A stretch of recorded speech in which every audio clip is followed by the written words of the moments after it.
Au nom de Dieu, le tout miséricordieux, le très miséricordieux, louange à Dieu, Seigneur de l'univers. Chers frères, nous poursuivons toujours dans cette série à travers la présentation et les grands concepts autour de la signification de l'islam et de la dérivation lexicale du mot islam, entre la soumission, la pureté du cœur et l'activation de la paix. Dans l'épisode précédent, nous avons abouti au concept de la religion pure et nous avons dit qu'elle appartient uniquement à Dieu, que l'État n'y a aucune part, que la société n'y a aucune part et que les autres n'y ont aucune part non plus. C'est une affaire entre toi et Dieu, exalté soit-il. Comme dans la prière, le jeûne et le pèlerinage, ou ce que nous appelons les rites. Nous avons dit que c'est ce qu'on appelle la religion pure. Elle repose sur la pureté du cœur, sa santé, ainsi que sur la propreté du corps et de ses récepteurs, afin de se connecter à la source première d'énergie ou à la source existentielle d'énergie pour se relier à Dieu, exalté soit-il, à travers l'alimentation spirituelle, comme dans la méditation, la prière et autres. C'est cela, la religion pure, qui constitue la source et le principal moyen d'accomplir la première partie, la religion droite qui concerne la morale. La deuxième partie est la religion de la vérité qui concerne les réalités de l'existence et les lois de la matière et de la nature. C'est donc uniquement à partir de là et par cette porte que nous pouvons comprendre la parole du Très-Haut. Et quiconque désire une religion autre que l'islam, cela ne sera pas accepté de lui. La question est, qui accepte ici?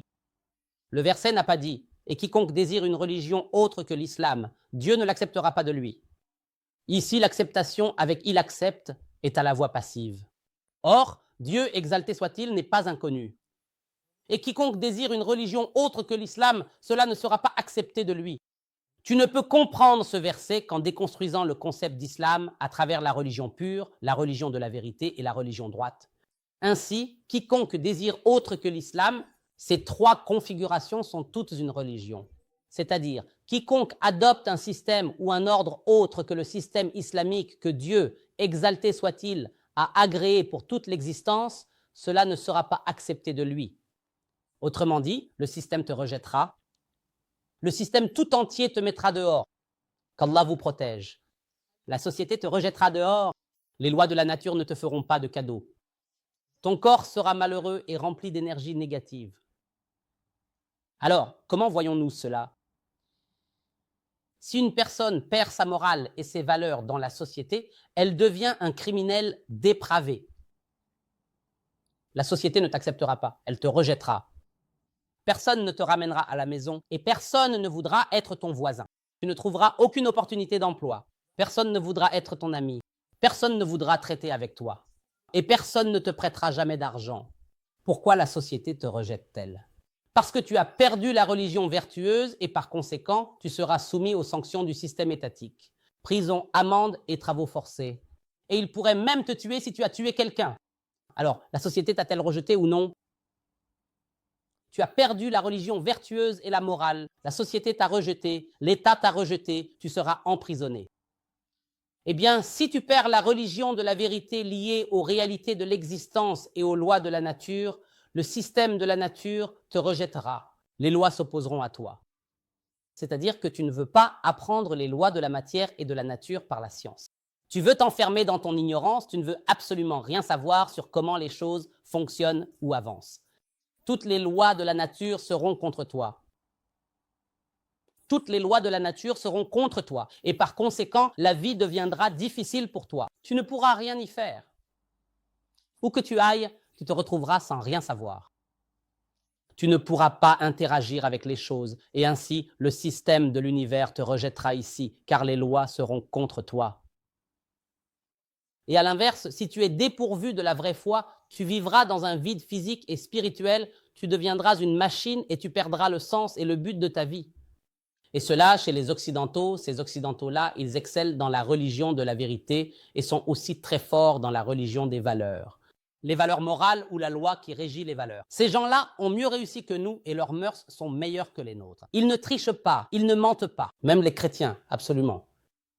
Mais quel est leur problème, ces gens-là? Dans la foi pure, ils souffrent d'un vide spirituel. Et c'est pourquoi on trouve que les taux de suicide sont bien plus élevés dans les sociétés occidentales que dans les pays musulmans. Pourquoi? Parce qu'ils vivent, mes amis, dans un vide spirituel, ils échouent dans la foi pure. Ils n'ont aucun attachement à la seule source d'énergie. Ils n'ont aucun lien avec Dieu, le Tout-Puissant. Ils vivent comme des machines, comme des robots. Et par conséquent, leur vie n'a aucune valeur. Ils perdent le sens du but et de la finalité de la vie. Ils travaillent, comme on dit, comme des ânes. C'est aussi un problème. Dans ce cas, ton corps deviendra un problème. Tu vivras dans une énergie négative. Tu n'as aucun but dans la vie. Tu ne te connais pas toi-même. Tu ne sais pas pourquoi tu vis et le spectre de la mort te poursuit. Tu crois que la mort est la fin car tu n'es pas promis à un paradis et à des délices. Tu n'as pas ces choses-là, même si tu es avancé dans les lois de la nature. Tu as atteint la lune. Tu as parcouru tout cet espace.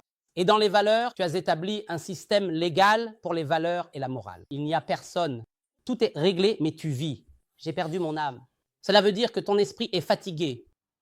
Tes chakras sont fermés. Ton corps est engourdi. Tes sentiments sont un problème. Tu perds le but de ta vie et tu te transformes donc en machine. Donc, si l'homme sort de l'islam et que quiconque cherche une autre religion que l'islam sous ces trois formes, cela ne sera pas accepté de lui. Il sera rejeté de tout le système.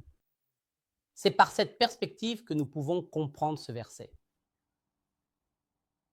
Donc, chers amis, le concept de l'islam n'est pas aussi naïf et superficiel que celui que nous limitons à ces rituels.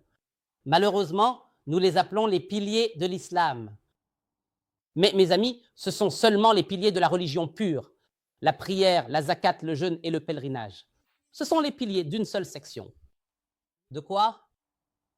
Des trois catégories de l'islam. Et même cette catégorie-là n'est qu'un moyen, pas une fin en soi. C'est pour cela, dans la sourate Al-Fatiha, quand nous avons parlé de la différence entre c'est toi que nous adorons et c'est toi dont nous implorons le secours, nous avons dit que la prière et la patience se situent dans l'axe de la demande d'aide.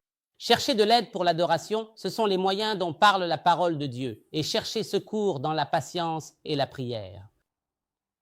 Tu t'en sers pour accomplir l'adoration. Quant aux piliers de l'islam dans le Coran, l'islam, dans la compréhension globale que je vous ai présentée, n'a pas de piliers tels que nous les connaissons. Les véritables piliers sont la foi en Dieu, le premier pilier existentiel qui implique la foi au jour dernier et entre les deux, les bonnes œuvres fondées sur les valeurs et la morale. Je m'arrêterai là, chers amis, concernant la notion d'islam. Et je demande aux chers spectateurs d'essayer de creuser cette question car nous avons besoin de présenter cette compréhension aux gens. Aujourd'hui, l'islam est réduit aux mosquées. Une personne sort de la prière de l'aube en pensant qu'elle est un saint et que les autres sont des diables. Mais il fait ce que même le diable ne ferait pas. Jusqu'à ce que je vous retrouve dans l'épisode final qui portera le titre suivant. Que devons-nous faire? Je vous laisse sous la protection et la garde de Dieu. Que la paix, la miséricorde et les bénédictions de Dieu soient sur vous.